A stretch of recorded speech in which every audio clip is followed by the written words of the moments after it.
ഈ പ്രഭാവതി വല്ലാത്ത അതില്ലേ. നെന്മാറയിൽ ക്ഷേത്ര ഭണ്ഡാരം കുത്തിത്തുറന്ന് മോഷണം മുൻ BJP സ്ഥാനാർത്ഥി അറസ്റ്റിലായി. ഇന്നലത്തെ വാർത്തയാണ്. ഇന്നലെ നാട്ടിലില്ലായിരുന്നു.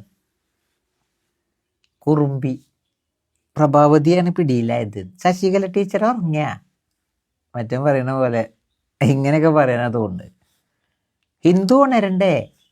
അതോ മൂത്രമൊഴിച്ച് കിടന്നോ? ഒരാളി ഉണർന്നതായിട്ട് കണ്ടില്ല.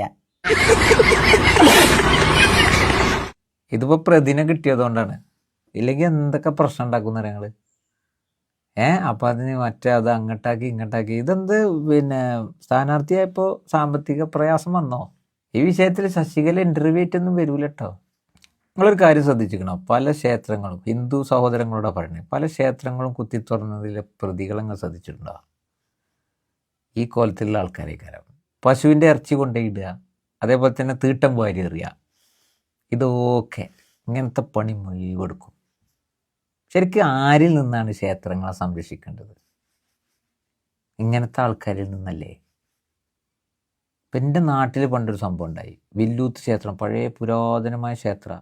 ഇവിടുത്തെ ഹൈന്ദവ സഹോദരങ്ങളൊക്കെ പോയി പ്രാർത്ഥിക്കുന്ന വളരെ പുരാതനമായ ക്ഷേത്രം. ആ ക്ഷേത്രം ഒരു ദിവസം രാവിലെ ആരോ തകർത്ത് പ്രതിയെ കിട്ടാതിരുന്ന സാഹചര്യത്തിൽ എന്തൊക്കെ പ്രശ്നം ഉണ്ടാക്കി. വർഗീയത. അപ്പം ഞാനൊക്കെ അവിടെ ശിവരാത്രി അഖണ്ഡനാമൊക്കെ ഉണ്ടാകുമ്പോൾ കടലൊക്കെ വിൽക്കും പോയിട്ട്. ഒരുപാട് കച്ചവടക്കാർ ജാതി മത ഭേദമന്യേ അവിടെ വന്ന് അവിടുത്തെ ഉത്സവങ്ങളിലൊക്കെ പങ്കെടുത്ത് അവനവൻ്റേതായിട്ടുള്ള ഉപജീവനത്തിനൊക്കെ ഉതകുന്ന രീതിയിൽ അങ്ങനെ പോകുന്ന ഒരു ക്ഷേത്രം. ഒരാളും അങ്ങനെ ചെയ്യൂല. അവസാനം ദൈവം രക്ഷിച്ചു എന്ന് പറയാമല്ലോ. ഞങ്ങൾ അങ്ങാടിക്കൊന്നും ഒരു മനുഷ്യൻ ഇറങ്ങാത്ത രീതിയിൽ അത്രയും വർഗീയതയാണ് സംഘപരിവാരം ആ വിഷയത്തിൽ നടത്തി. അവസാനം പ്രതിനെ പിടിച്ചപ്പോൾ മോഹനം പോറ്റി. ഇതൊരവസ്ഥയാണ്. അപ്പോൾ ശ്രദ്ധിക്കുക, ഇവരിൽ നിന്നാണ് ശരിക്ക് ഹൈന്ദവ സഹോദരങ്ങളും അവരുടെ ആചാരങ്ങളും അനുഷ്ഠാനങ്ങളും അവരുടെ ക്ഷേത്രങ്ങളും ഒക്കെ സംരക്ഷിക്കേണ്ടത്.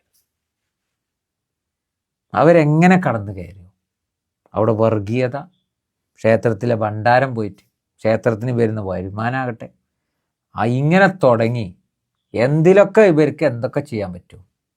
ഇത് വിശ്വാസം ഉള്ളോ എന്താ ഈ പണിയെടുക്കുമോ? ഇല്ലല്ലോ.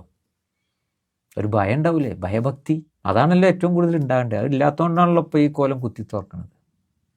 അപ്പോൾ എൻ്റെ ശശികലയൊന്നും ഉണരാത്തതെന്ന് ചോദിച്ചു കഴിഞ്ഞാൽ, ശശികല ഉറങ്ങിയെന്ന് പറഞ്ഞേക്കെന്ന് പറഞ്ഞു. വല്ലാത്ത അതി.